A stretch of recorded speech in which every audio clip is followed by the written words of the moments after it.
What if I told you that 90% of your cold emails are going straight to spam? Because here's the truth. You can build the most targeted lead list and write the most compelling cold emails, but if you're not following the right deliverability practices, nobody's ever going to see them.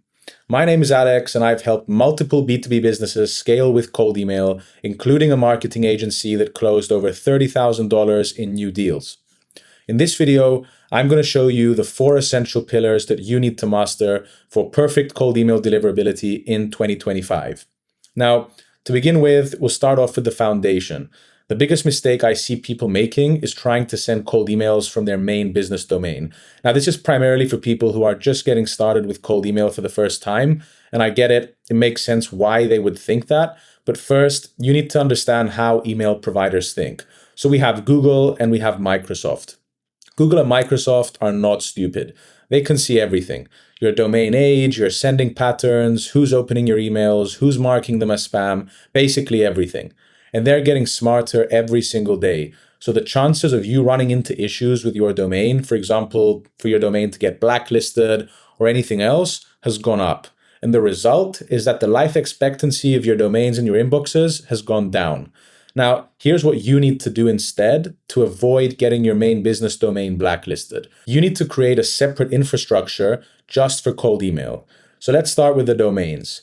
Some people might tell you to go ahead and buy cheap domains with hyphens or weird extensions to save money, just like you can see in the picture below. That is terrible advice. Email providers know exactly what those domains are used for, and that's basically spam. So instead, you want to go ahead and buy professional .com domains that look similar to your main domain. For example, if your company domain is agency.com, you might go ahead and buy getagency.com or tryagency.com, or basically just go ahead and add prefixes and suffixes to your main domain to come up with basically infinite variations, and you can use ChatGPT to do this. Now, you can go ahead and buy these domains from GoDaddy or Porkbun, and here's something that most people miss. You need to connect these domains back to your main website. This is also known as forwarding. So basically, when someone gets your email and checks out your domain, they should end up on your main website. Okay, you don't want anyone copying and pasting your domain and landing on some random site. And this is just going to help to build some trust and reduce your chances of being marked as spam. Next, let's talk about email providers. So you have 3 options. You can either go direct with Google Workspace or Microsoft 365. You can use a reseller or an SMTP server. Each of these options has their own pros and cons, and I'm going to try and keep things extremely simple and just give you my recommendation based off of what is working best for us as of this moment on the 15th of February, 2025. If you go direct with Google Workspace or Microsoft 365, that's a pretty safe choice, but it's slightly more expensive. I think it's $6 or $7 per inbox, and it takes longer to set up. The whole process is a bit more tedious. Whereas if you go with a reseller, well, you'll find inboxes from like $2 to $3 per inbox, and you get the setup done for you. To keep things simple, I'd recommend going direct or with a reseller. Don't really think about SMTP servers if you're just getting started. And what you want to do, regardless of whether you're going to go direct or with a reseller, is that you want to split your inboxes 50-50 between Google and Outlook. So if you're going direct, that's pretty simple. You're just going to set up 50% of your inboxes directly with Google Workspace and 50% directly with Microsoft. If you're using resellers, you can use premium inboxes or cheap inboxes for Google. That's been working pretty well for us right now. Or if you're going Microsoft, you could go with something like Hypertide or Scaled Mail. Also been working pretty well for us. Now, for each domain, you're only going to create 2 email accounts. I know that sounds low, but trust me, trying to run more email accounts per domain is going to increase the chances of you running into certain deliverability issues. And essentially, you want to keep your usernames professional. So it could be firstname@domain.com or first.lastname@domain.com. And then essentially you want to complete the profiles by adding some professional photos as well, creating a simple signature at the bottom of your email, and just make sure that everything looks as legitimate as possible. The next step is Warmup protocol. So let me tell you about the second biggest mistake I see people making, and that is rushing the warm-up process. Think of email warm-up like building credit, okay? Your credit history matters when you're applying for a mortgage, and in the same way, your warm-up scores and your domain reputation matter when you're sending cold emails. So essentially what you need to do is you need to build trust with the email providers before they essentially let you send cold emails at scale. So here's exactly what you need to do. You're going to use a warm-up tool like SmartLead or InstantLead to warm up your new email accounts for 14 days. These tools, they create natural conversations between email accounts to build your reputation. But here's the key, okay? You need to be patient for the first 2 weeks. You're not going to send any cold emails at all. During this 14-day period, you can go ahead and write your scripts. You can build your lists. You can make sure that everything else is ready for the campaign launch, because either way, this warm-up process happens by itself. You don't need to do anything once you initiate it. During these 2 weeks, though, the only thing you do need to do is slowly increase your warm-up emails from around 5 per day to 20 per day. Now, here's where most people mess up, though. They stop warming up their email accounts once they start sending cold emails after the 14-day warm-up process. That's like stopping your workout routine once you get a six-pack. So just like you need to continue working out once you get in shape, you also need to continue sending warm-ups once you launch your campaign. So after those 2 weeks, though, you can start sending cold emails, but you need to do that gradually as well. You want to start with around 5 to 10 cold emails per day while keeping your warm-up running.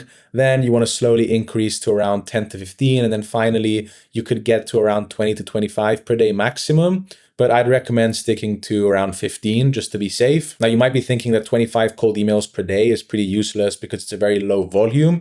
But don't worry, we'll get to scaling in a minute and how you can scale properly in order to make sure that you're not increasing your chances of landing in spam.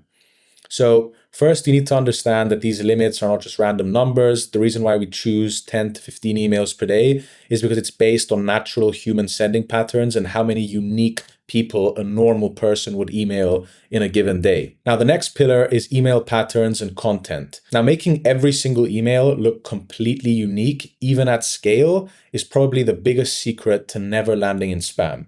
But here's the thing.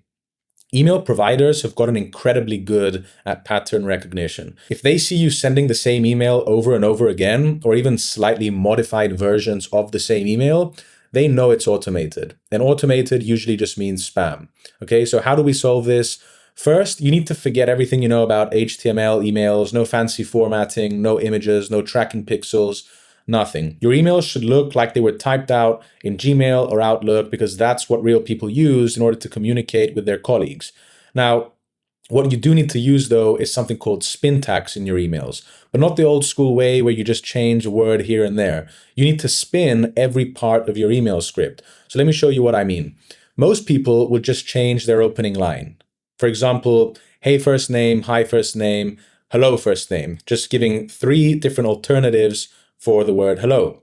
But that's not enough in 2025. It used to be a few years ago, but now you need to change everything. Your opening, your body, your pitch, your call to action, even the signature. You need to spin everything up. So here's just a little example of what this would look like and how it would actually look like in SmartLead or Instantly, whatever sending tool you're using. Hey, hi first name, we can launch or run targeted or AI-powered email campaigns for you or on your behalf.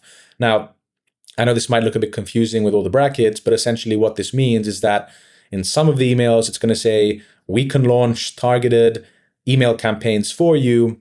And in other emails, it's going to say, we can run AI-powered email campaigns on your behalf. So your sending tool is actually going to be switching between these alternatives automatically in order to minimize your chances of being marked as spam, in order to keep your domain reputation as high as possible. And here's something else that's extremely crucial. You never want to put any links in your first email, not even to your website.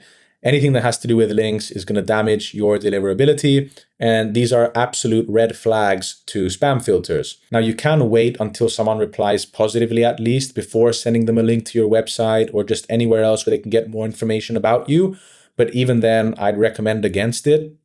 And even if someone wants to book a call with you, I'd much rather that you manually book them into your calendar and just ask the prospect, does tomorrow or Wednesday work at 3 p.m. EST? If not, please suggest some other times that would work rather than you just sending the Calendly link. So pretty much, just to keep things simple, anything that has to do with links, unless it's an absolute must, just try not to do it. Now, the next pillar is the scaling strategy. So to actually scale to 1,000 or 10,000 or 50,000 emails per day without ruining your deliverability, The secret is not to send more emails per inbox, it's having more inboxes. And this is what horizontal scaling means. Instead of trying to send 1,000 emails from one inbox, it's much better to send 25 emails from 40 different inboxes. Start with 20 domains, 2 inboxes per domain. That gives you a total of 40 inboxes. And at 25 emails per day per inbox, you're looking at 1,000 total emails per day. If you want to send 10,000 emails per day, then you just need to 10x the number of domains you have and the number of inboxes that you set up. And then each month, if you want to increase your sending volume, you can just buy more domains and then set up more inboxes. But the key is to maintain the same sending limits per inbox even as you scale up. I know this means more overhead, more cost, but it's way cheaper than having all your emails go to spam, which means that then you would need to set up the entire infrastructure from scratch. And that's a lot more costly, a lot more time consuming, and you don't want to find yourself in that position. Now you know the exact system behind sending thousands of cold emails that actually land in your prospect's inbox. Now, perfect deliverability is just the first step. There's so much more to mastering cold email, from building targeted lead lists to writing personalized scripts to efficient inbox management. All these things matter. Now, if you're ready to start booking meetings with cold email for your business, just click the first link in the description to work with my agency, and I'll see you in the next video.